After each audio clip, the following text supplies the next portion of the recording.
the moment, pag ginawa ko na yung December this moment na hindi binigay sa akin ng President ang cash money, papatayin ko na itong mga Filipino people at yung house ng bus ko, papasukin ko at nanakawin ko, dapat nakawin kasi mababa siya magpasweldo.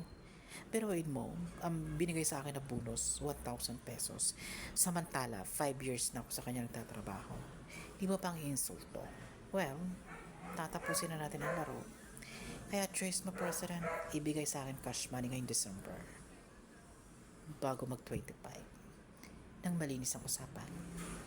At pag nagawa ko na yon, ang aking gagawin, kukunin kong aking ATM sa short-term BPI location. Ibig sabihin, wala na ako access sa bank. Kukunin ko ng aking ATM, ibig sabihin, aalis na ako sa bangko. Hindi na kayo makakadeposit sa akin kasi wala na akong bangko. Di ba, alin ako mag-open ako ng ibang bank. Kaya choice now and the last word. Ito na ang katapusan natin, Philippines. Magkikita na tayo president dahil alam mo, ididimanda ako ng mga Pilipino at papakulong.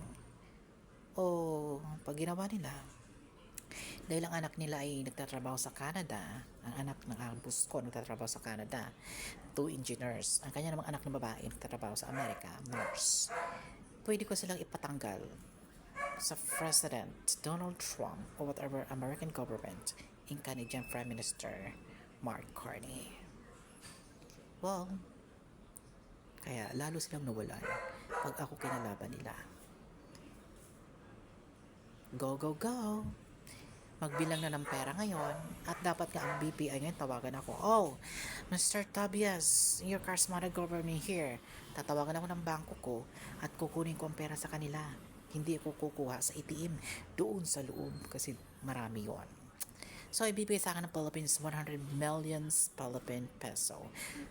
Marami na kayong pera dyan, diba? Yun sa mga flood control, ibigay nyo sa akin. At ang Amerika, kailangan din pagbigay. Kailangan 1 million US dollar ang ibibigay sa akin, hindi Philippine peso. US, kasi gagamitin ko yan sa ibang bansa. Bye, Dallas Speech President. Malapit na tayo magkita sa kulungan.